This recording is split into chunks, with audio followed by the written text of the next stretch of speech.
Boom. Good morning, everybody. Welcome to day 15 of the 2024 challenge. Happy Martin Luther King Day. The markets are closed, schools are closed, banks are closed for the most part. Hope you guys are doing great. Dr. Vong here. Welcome to the replay. If you're watching this on the replay, you can fast forward to about the 5-minute mark. That's usually when I get started. It's going to be a little short one today. I'm going live every single day for the month of January to help you get your 2024 started off right. So hopefully you've learned some stuff. Hit the share button.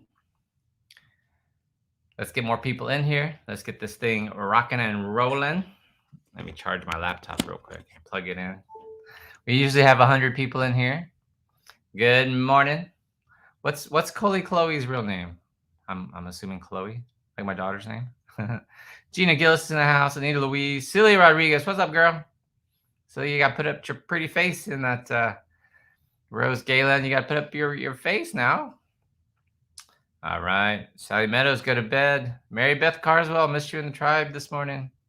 Sarah Elizabeth is here. Good. We can get started. Thank you, everybody, for watching. What's been your biggest takeaway? What's the weather where you are? More importantly, there is a cold front moving through the U.S.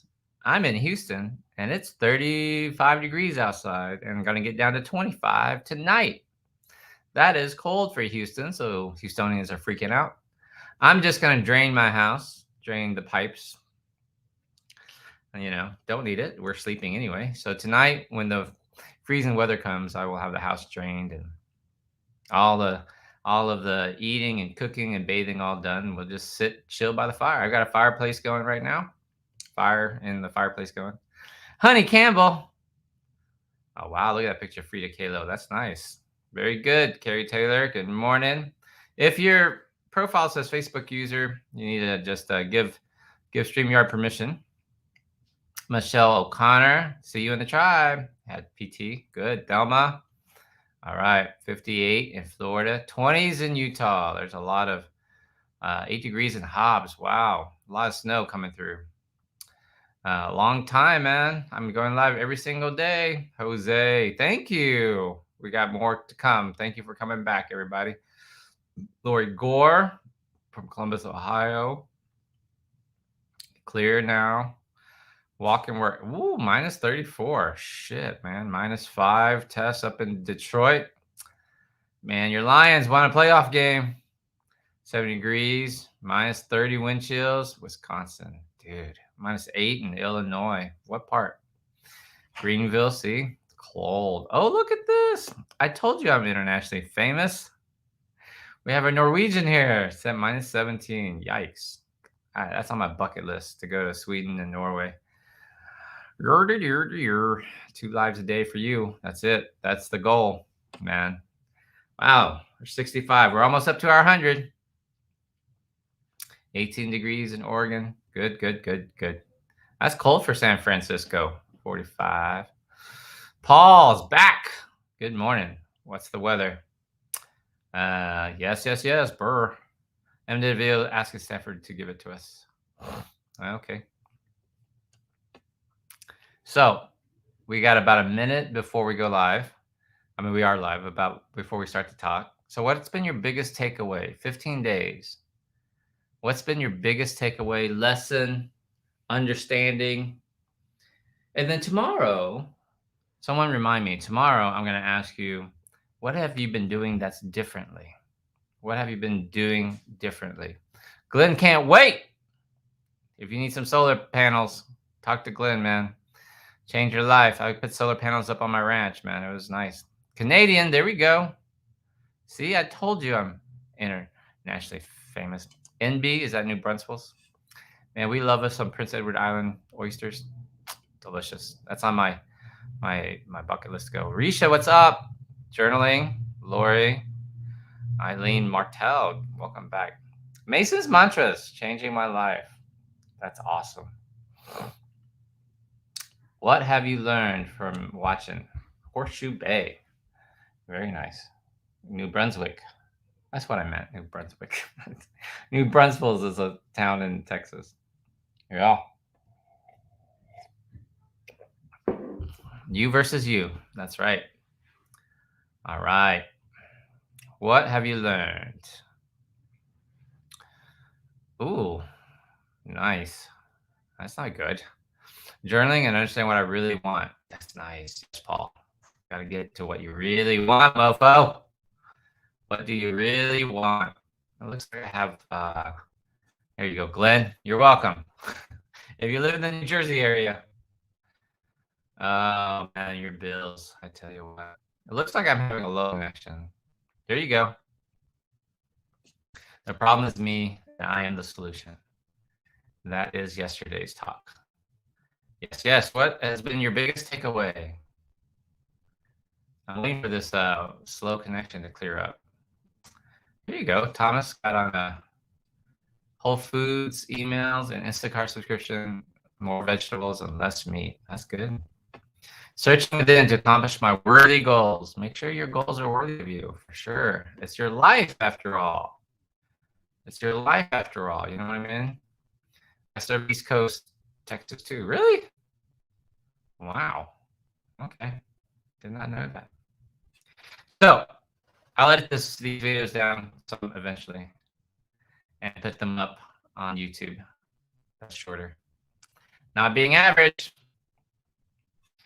Welcome on in, everybody. Welcome to day 15 of 31. I'm Dr. Vaughn, world famous bariatric surgeon, retired. So now I guess I'm just a social media influencer. Who knows? I'm trying to give you some nuggets to help you start off your 2024 in a way that will get you in the right direction, that will make a difference in your life. And I want to remind you that you're watching this because you've decided to not be average. And we always start every show with this declaration.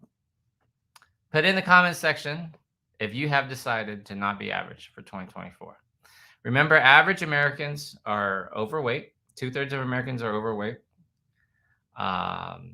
60% divorce rate, so you're not happy in your marriage. 80% of Americans are disengaged with their jobs, which means they don't really love it. They don't hate it, but they don't love it.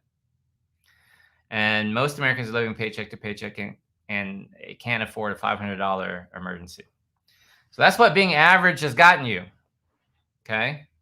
So you have to decide to not be average. So put it in the comment section if you have decided, at least for 15 days so far, that you're not going to be average. There you go, Jose. Not going to be average anymore. So honestly, if you are 50 pounds overweight, you've decided to not be 50 pounds overweight, to not live paycheck to paycheck, to not be disengaged in your job. Even if you don't like your job, even if it's just a temporary job, or even if it's just a stop, you've just decided that you're going to put all you have into your job to make it change, to make it go, to make it, to get to the promotion, to get going, to get up to the next level, right? Thelma, Anita, average sucks, dude. Can't handle $500 emergency? You've made the decision, right, to not remain average, right? Okay. So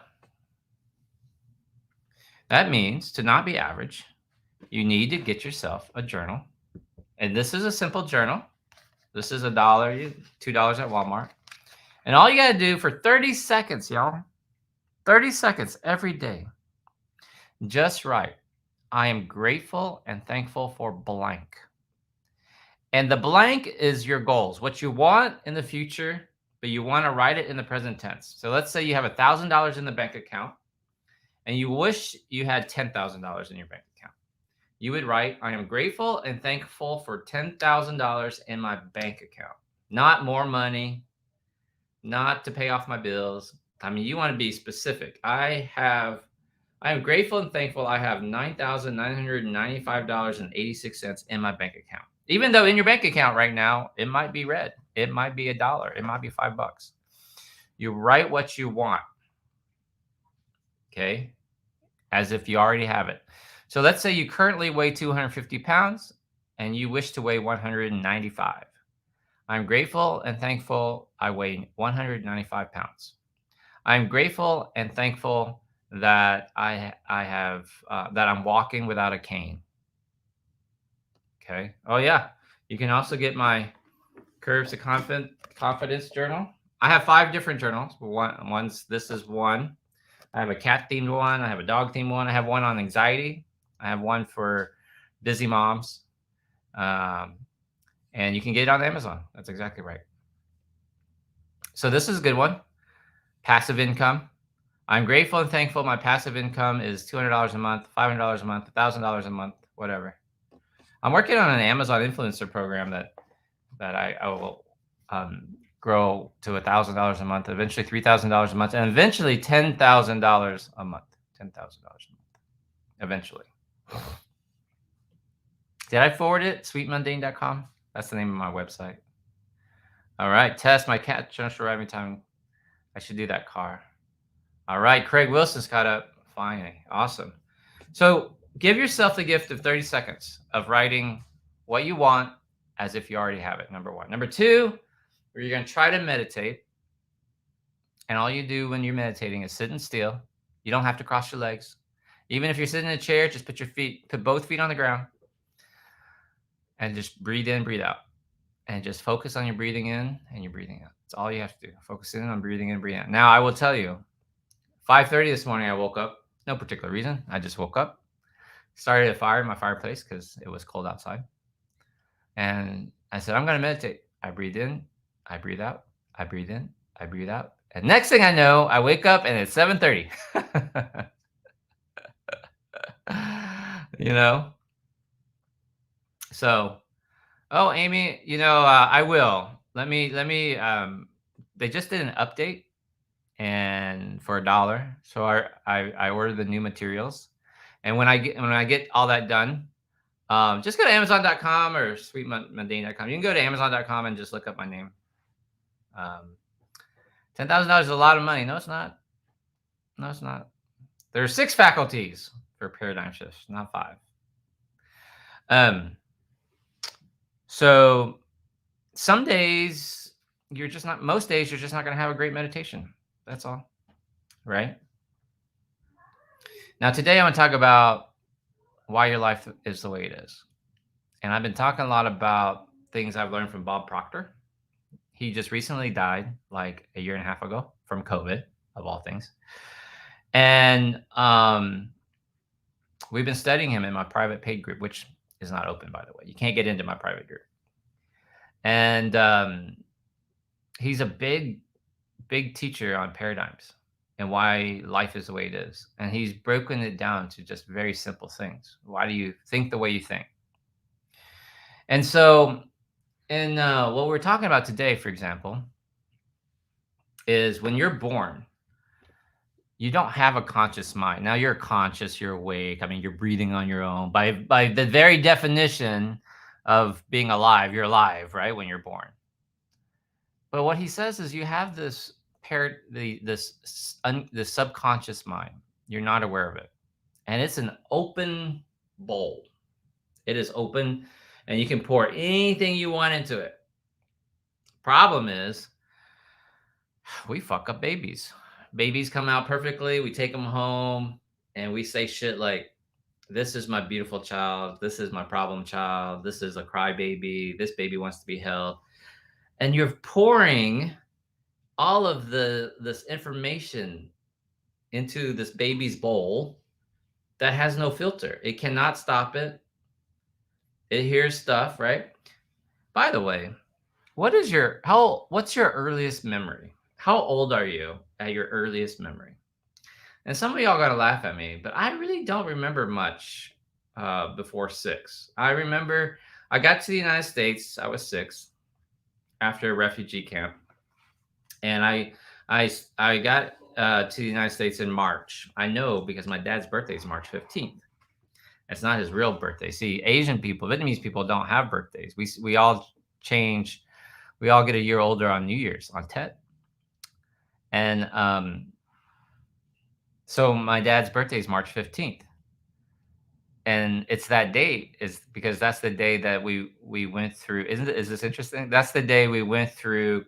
It's not called customs. It's when we immigrated to the United States, immigration. And he picked that date as his birthday because they asked him like, "When's your birthday?" He's like, "I don't know." We don't have birthdays. And the guy goes, okay, March 15th it is. And so I know I got to the US in the springtime. And so I think I caught like the last month or 2 months of kindergarten. And first grade, learned to speak English. Second grade, identified as gifted and talented. Yeah. So I don't really remember much before kindergarten. I have very few memories of Vietnam at all. So what's your earliest? How old were you at your earliest memory? AC is 3.5 years, etc. Kindergarten for Andrea, right? And I think is that like my I start to think that maybe the Lord just protected me, right? Protected me from some of these early memories, right? So let's say on average it's about 5. And some people remember 4, some people remember 2, etc. But maybe this is just for sake's argument, let's call it 5.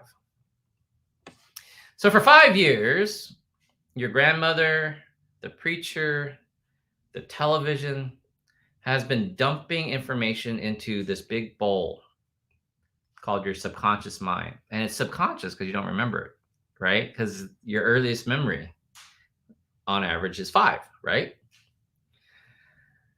So Bob Proctor says, imagine you take this baby, and in my private group, we have this lady who's actually a counselor, and she's 6 foot tall, blonde, from California. And say you take this baby, newborn baby, that's born in California, and to English speaking parents, and I'll make it up. Let's say she's Roman Catholic. And you take this baby and you pick up the baby and you put the baby in China. And the baby will grow up speaking Chinese. Not learning to speak Chinese, not like, oh, I took a Chinese class in college, but like speaks Chinese, knows nothing about English, nothing of English at all. And probably won't be Catholic, would probably be Buddhist or Taoist or something else. Could be Mormon, because Mormons are everywhere. And so when you understand this, and you have to understand, it's not like I took Chinese in college. I can't speak a lick of Chinese. It's not like you're learning Spanish, like you take Duolingo or Rosetta Stone. Like this child will speak native speaker of Chinese and will grow up to be 6 foot tall, blonde, white chick that will think like a Chinese person. Does that make sense? So there's this genetic component, right? 6 foot tall, blonde, etc. And then there's mostly this environmental component. So you put Dr. V in America, and everyone wants to make me, when COVID first hit, and there were all of this Chinese bashing going on, which is fucking ridiculous. Why you think pushing over an 80-year-old Chinese man is somehow going to fix COVID is just baffling to me.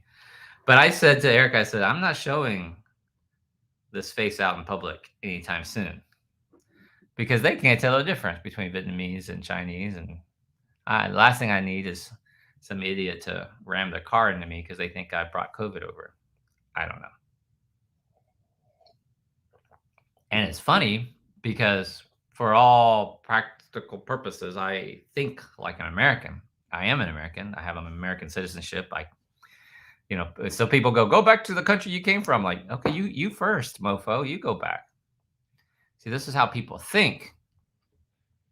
Okay, so you have this big bowl, open bowl, that all of this information is coming into. Someone put on their comment section that they were told at a very young age that they were fat.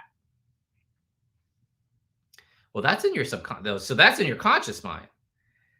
So before that, they were probably shoving candy in your mouth, telling you heard conversations about how fat you are, or big boned you are, or whole family is that way, yada yada yada. You see what I'm saying?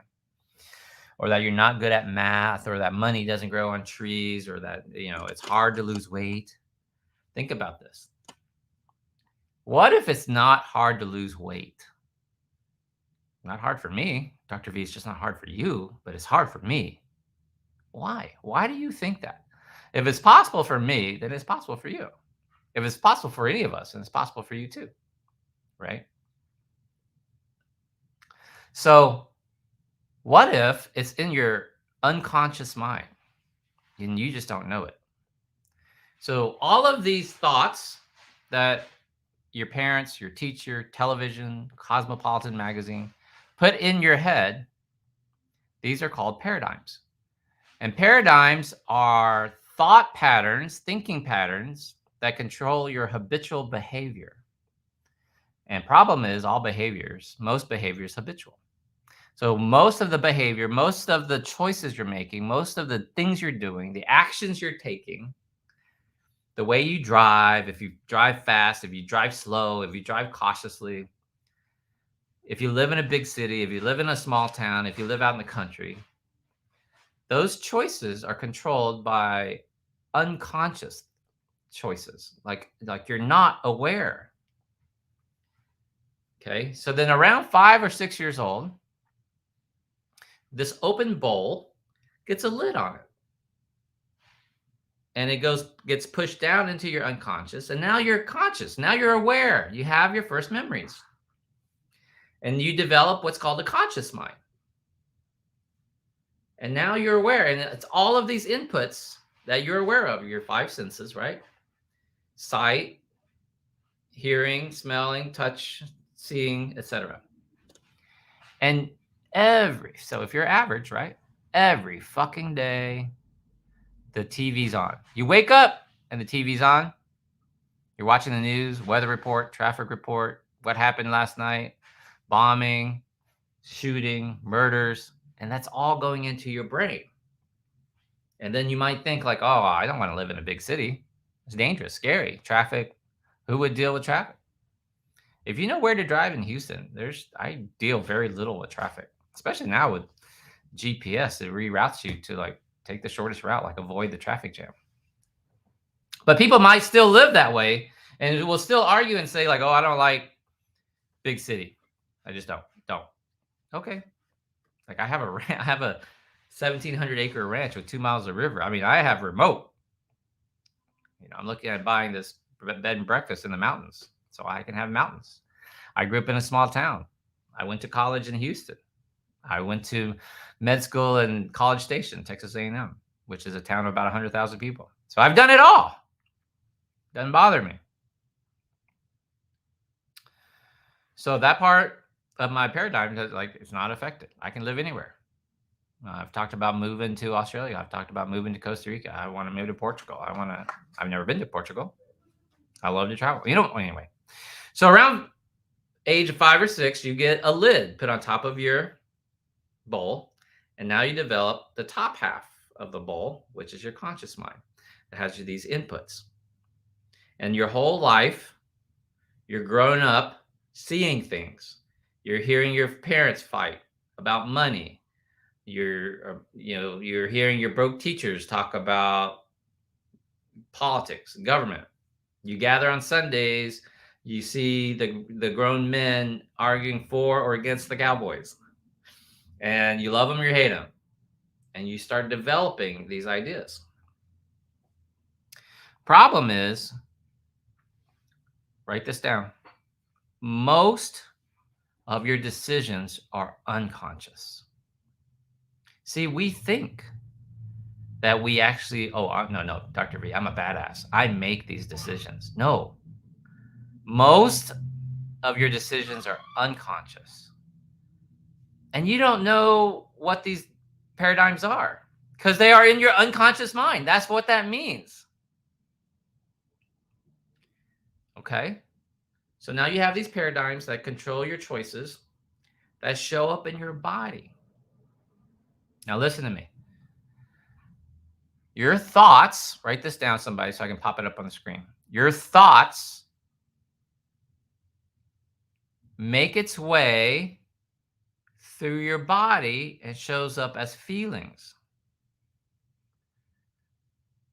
Louise Hay says, feelings are nothing more than thoughts making its way through your body. Thoughts are nothing more than feelings are nothing more than thoughts making their way through your body. Can I have an aha? So if you're anxious, that's just a thought making its way through your body, because you are thinking about the weather, the traffic, the bills, not the Buffalo Bills, the credit card bills.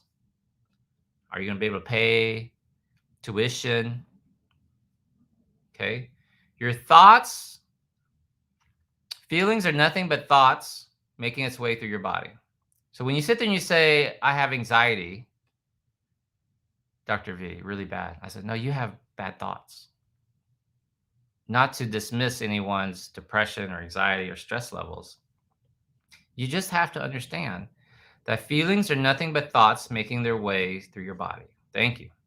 Feelings are nothing more than thoughts making its way through your body. That's it. Okay? And then write this down. You are unaware of these thoughts.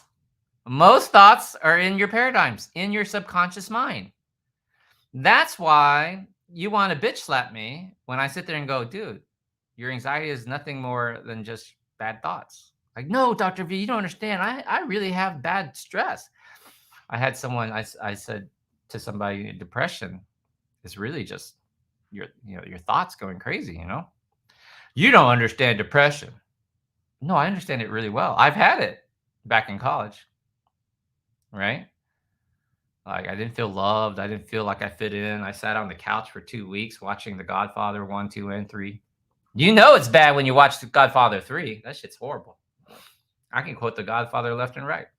My favorite movie of all time is Godfather. Okay? So, but here's the key. Someone write this down. You are unaware of these thoughts. That's what it means to be in your subconscious mind. So you're not aware of them, and the skinny Asian tells you your anxiety is nothing more than thoughts making its way through your body. You want to bitch slap me. You want to bitch slap your therapist. You want to be like, well, why am I paying for this? Because you're not aware of these thoughts. So therefore, it can't be true to you. You want to argue like, no, it's got to be something more. It's got to be something organic. It's got to be my chemical signals. Like, no, you're just not aware. Okay. So your thoughts make its way through your body and you feel a certain way. So next step, someone write the next one. Your feeling causes you to make an action. How you feel. So if you're scared to drive, you're not going to drive. If you're excited to drive, you'll drive. If you're excited for a road trip, you're going to drive. Am I right? If you're excited to study, you're going to go back to college. If you're fearful that you might not pass calculus, you probably won't sign up for college classes. Am I right? You probably won't go back and get your degree for nursing because you never passed chemistry. Does this make sense? Right? So you take this action. So based on how you feel, you will take this action. So next one. This action gives you the results in your life, right? Actions will give you the results in your life. So write this down. The choices you're making will give you results. These actions you're taking or not taking, right, will give you the results in your life. And that's why your life is the way it is. But I'm not done yet. I got one more thing to teach you. So now let's backtrack real quick. Okay, so I have this result, like I'm broke. I have no money in the bank account because I made certain choices. I spent too much on Christmas, for example, or I didn't go back to school, or I didn't finish my degree because I thought I was bad at chemistry, or I couldn't pass calculus, or I didn't go for the promotion, or I didn't, I didn't go try to get a job or get a raise. So you took action or you didn't take action, and that came from how you felt about yourself, about your mom, about the situation, about fucking traffic, about the president, about the economy. You had this feeling. Backtrack one more step. That feeling came from a thought. You think you grew up a Republican, so Biden's evil. You grew up a Democrat, so you think that Trump is evil. And that causes a certain feeling when you watch January 6th or trials or committees or the news. Triggers a response, gives you a feeling that makes you take an action that gives you the result. Got it? Okay. I love it. Here you go, Patricia. Thank you. Thoughts leads to feelings, that leads to actions, that gives you the results. That's your life. That's right. That's your life, David. Okay, but there's more, and we're almost done. It's not that you just have results. Okay. What really happens is you have this thought, leads to feelings, makes you take action or inaction, which is also action, by the way, which gives you results. But here's another thing. So out in your environment, there's actually a reaction. So you take action that gives you a result that then causes a reaction. Write this down. There's a reaction from your friends and family. When you decide, like, hey, I'm going to go back to college, your mother-in-law will go, well, who's going to take care of the babies? Who's going to take care? You're going to leave my grandbabies alone with a stranger? With like you're going to take the grandbabies to a babysitter or to a daycare, and they're going to come home, they're going to get sick, and then when that happens, they go, I told you, there's nothing. These daycare facilities are nothing but germs. You see what I'm saying? There is a reaction. There is a reaction from your friends and family, your coworkers. Oh, look at her. Look at Anita going for the raise. Look at her going for. Oh my God, Anita's gonna be my boss. If Stacy gets the promotion, she's gonna be my boss. See, there's a reaction, right? If you charge the credit card, there will be a reaction. It'll be a higher statement, more than what's in your bank account. Okay. And that's the environment. So here's the reaction. The conditions, the circumstances, and the events. That changes the environment. The environment has changed. Write that down. The environment has changed. The second you make more than your coworker, the second you make more than your husband, the environment has changed. The second you are a charge nurse, the environment has changed. Your coworkers look at you differently. The second you decide to put your baby in daycare, the environment with your mother-in-law has changed. The environment has changed. And watch this. And now you react to this new environment. You either sit there and step up to being charge nurse, or step up to being a 40-year-old college student, or you step up to being the boss woman, to being away from home, to being a single mom, to being you have to react to this new environment. Now, who's paying attention? Who's paying attention? How do you react? How do you react? All based on your feelings, which came from the thoughts, which are in your unconscious mind, which are controlled by your paradigms that you don't know what you have, what's happening. That's why your life is the way it is. It is nonstop, Acting, reacting, feeling, reacting. Da, da, da, da, da, da. So that's why average people don't want that. Average people want to sit on the couch and watch novellas and, like, watch Hallmark movies and just get lost. And I need to get away. I need a vacation from my life. Why? Why don't you build a life that you don't need a vacation for? I love my life. I don't need to go on a vacation to get away from my life. This is what it means to be average, y'all. Is to sit there and waste your entire Sunday watching football and yelling at the TV screen and wearing a jersey with someone else's name on it as if that's going to make them play better. If you, who don't know anything about football or maybe played a year of high school football, think you're smarter than the coach who has dedicated their whole life to football. Somehow you think that, oh, they should have gone for it on fourth down, or, oh, that was stupid for them to go. And you yell at the screen thinking that somehow that's going to make a difference. That's what average people do. And you're not average. We started this by saying you're not average. You've made the decision to not be average. Which then begs the question, Dr. V, how do I change my paradigms? I don't want this anymore. I don't want to be an anxiety ball.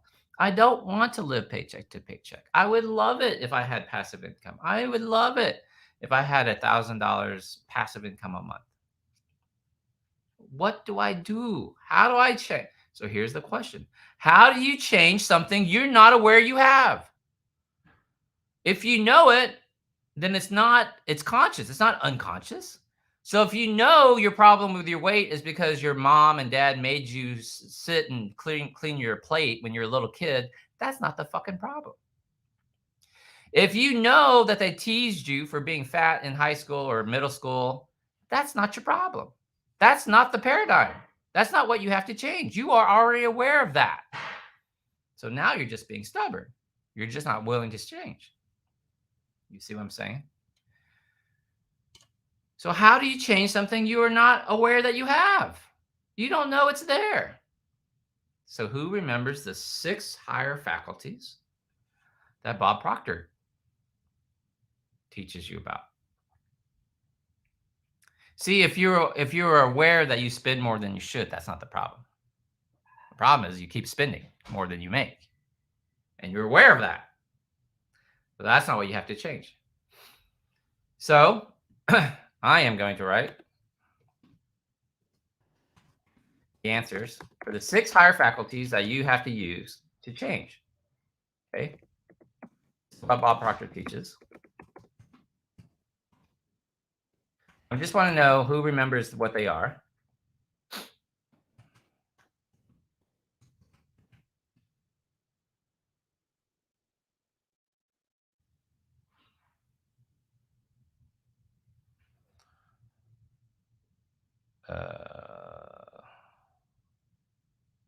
I forgot one.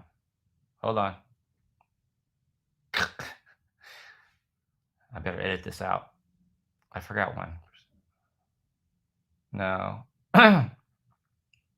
Oh, that's it. Thank you. Okay, so here are your 6 higher faculties. Write these down so, unlike Dr. V, you don't forget them.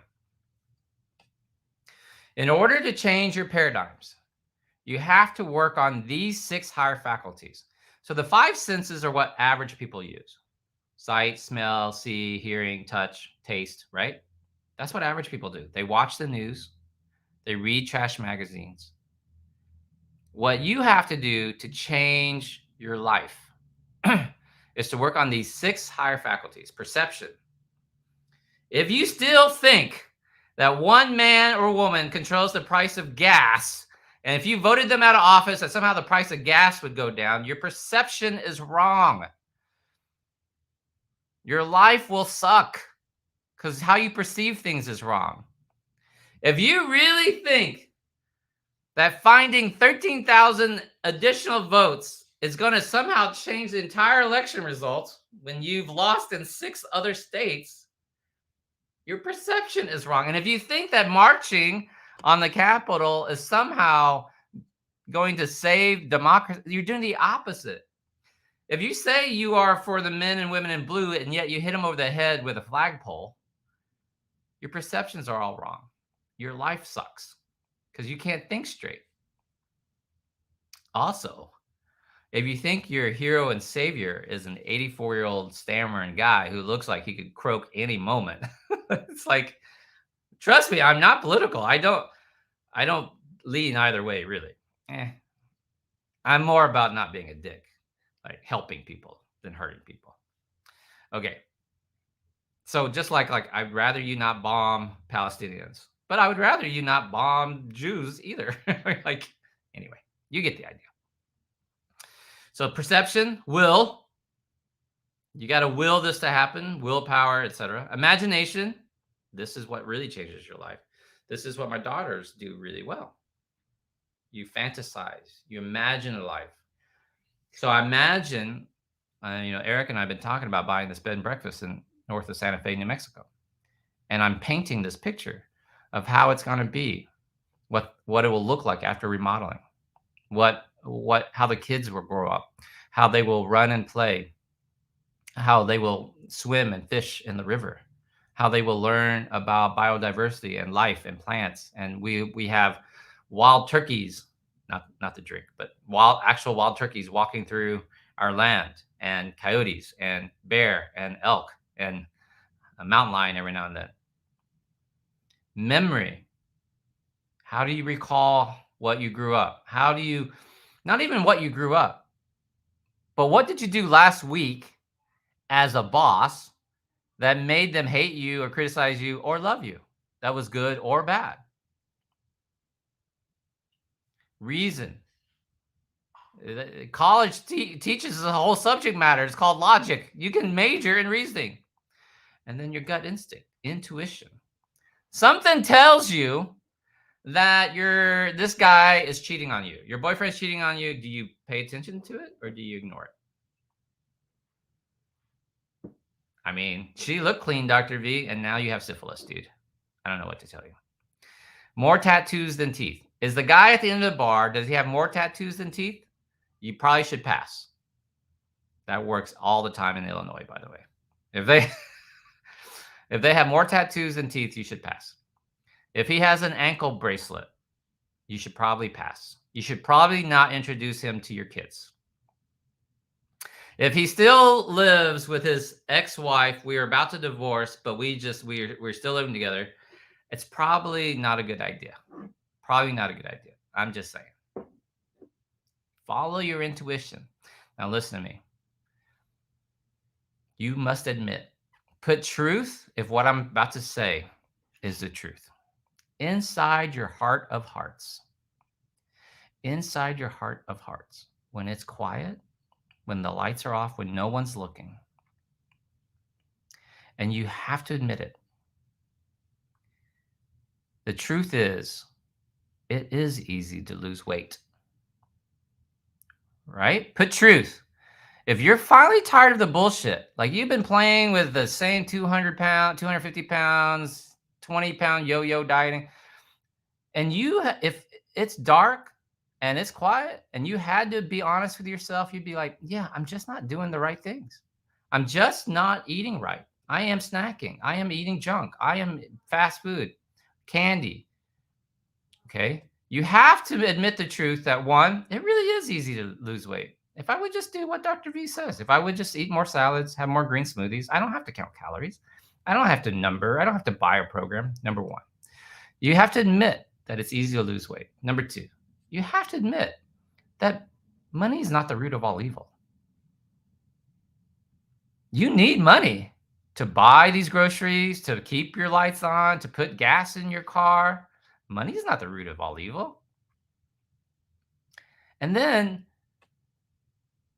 you have to admit it's actually easy to make money. They just printed $6 trillion. The red guy printed $3 trillion at the start of the pandemic. And the blue guy printed another 3 trillion. So it has nothing to do with red or blue. So they just printed it, $6 trillion. Like, where's a million? Where's your million? You wouldn't even notice it. See what I'm saying? So money is important. If you had to admit it, money is important. And money makes you happy. And money is easy to obtain. You just don't want to obtain it. Or you're all mixed up with these paradigms in your head that says money doesn't grow on trees. Money doesn't make you happy. Fuck. Let me find out for myself if money doesn't make me happy. People say money doesn't make me happy, but they all want to figure it out for themselves. Just give me the money. Let me see if it makes me happy or not. You can have it all. Here's a couple more truths. You really are smart enough. Let that sit with you for a while. When you sit there and go, oh, I'm worried about passing calculus. No, you're smart enough. Right? I remember med school.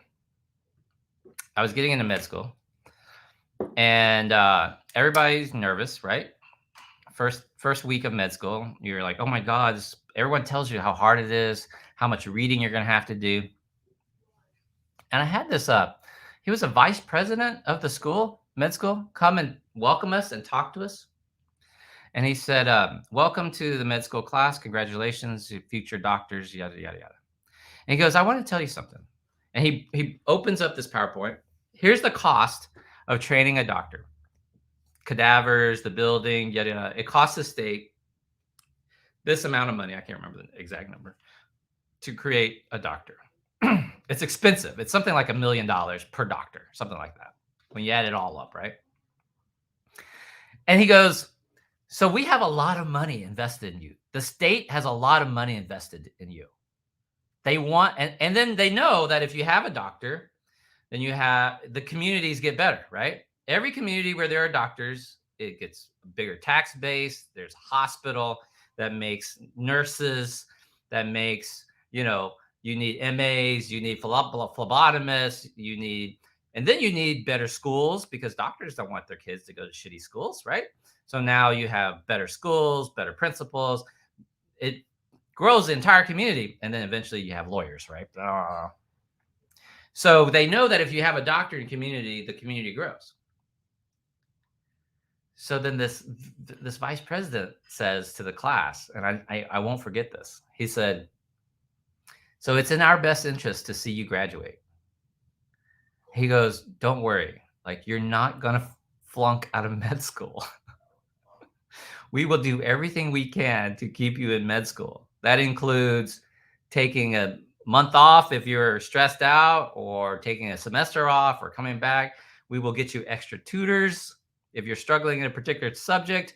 If you keep failing this exam, they will give the professors know to give you makeup work, additional assignments. They want you to pass med school. You will not flunk out of med school. And I was like, oh, holy shit. All my fears of failing out of med school and what happened, like, it just all went away. Like, I was like, what? So when it's dark and no one's watching, you have to admit, I'm smart enough. I'm good enough. I could pass calculus. I could become a nurse. I could become a lawyer. I could go back to school. I could go for that promotion. Yes, but truth, if that's the truth. The truth of the matter is you are plenty good enough. The fact that you're watching this means you're good enough. It means you're above average. There's 104 of y'all still watching after 50 minutes. It means that money is important. It means that losing weight is easy. That you're plenty good enough. That you are deserving. That's my problem, Dr. V. I don't love myself enough. I've always put other people ahead of me. Fuck that shit. Stop saying shit like that. Why are you worried about them? They're average. The below average. You need to start worrying about yourself. Taking care of yourself. Money is important. Losing weight is easy. Vegetables do taste good. I do feel better when I eat more vegetables. That is not to die for. McDonald's is not to die for. Chicken McNuggets is not healthy. It's fucking pink slime. This is not good food. Olive Garden endless pasta bowl is not good. All you can eat buffet is not worthy of your body. These are the truths. Guys, stop lying to yourselves. Because that is why your life is the way it is.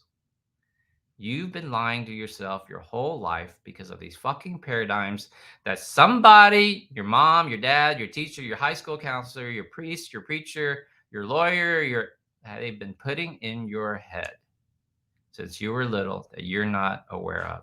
And now the challenge is for you to use your 6 higher faculties to change those paradigms and start with imagination. Start with fantasy. Imagine what your life would be like if you did go back to college, med school, nursing school.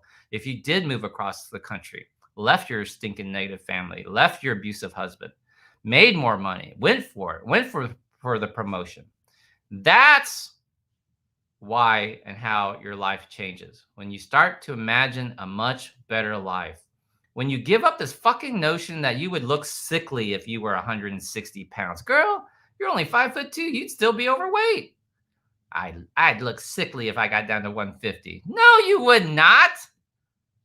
Stop lying to yourself because that's a paradigm that somebody else put in your head that you are unaware of. Love y'all very much. Day 15. If you found value in this live, please hit the share button. Please hit the like button, subscribe button. Please tag a friend. Love y'all very much. Have an amazing day. I'll see you again tomorrow.